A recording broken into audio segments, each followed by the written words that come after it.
Well, it's been 50 years since civil rights campaigner Martin Luther King Jr. paid the ultimate price for social justice and equality in America. The Freedom Riders, who were at the forefront of the struggle with Dr. King, are taking stock half a century since his death.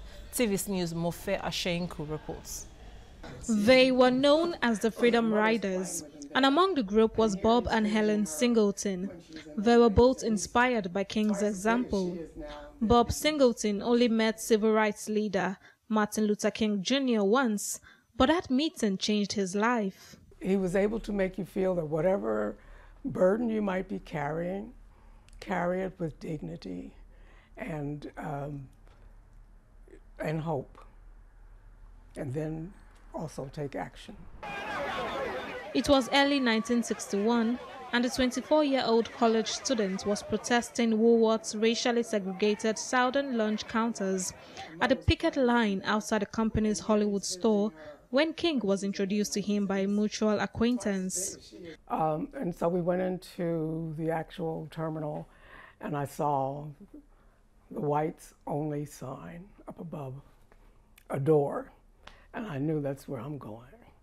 Soon after that meeting, Singleton organized a group of UCLA students to travel to Jackson, Mississippi, to enforce federal desegregation laws at the city's train terminal.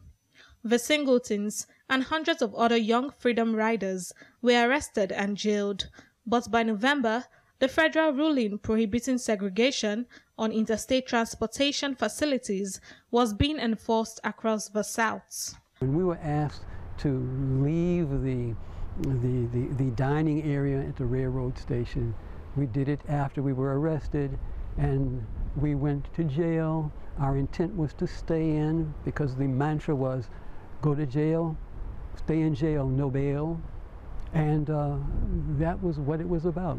But the civil rights struggle was far from over. On April the 4th, 1968, King was killed on a motel balcony in Memphis by an avowed segregationist.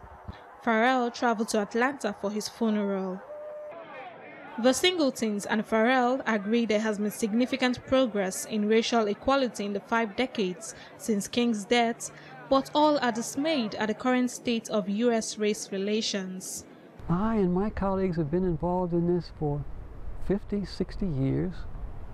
And look at the intensity and levels of commitment that are coming now from younger people. And notice that despite whatever we did to bring about the change that we helped bring about, and we did succeed. Now, a lot has changed. The signs came down. There's no more overt racial discrimination in hotels and restaurants. However, when you make that sort of change, your opposition goes to, they go undercover, if you will. But in this case, they took off the hoods and the Klan, and they put on 3-piece suits. Mofe Ashenku, TVC News.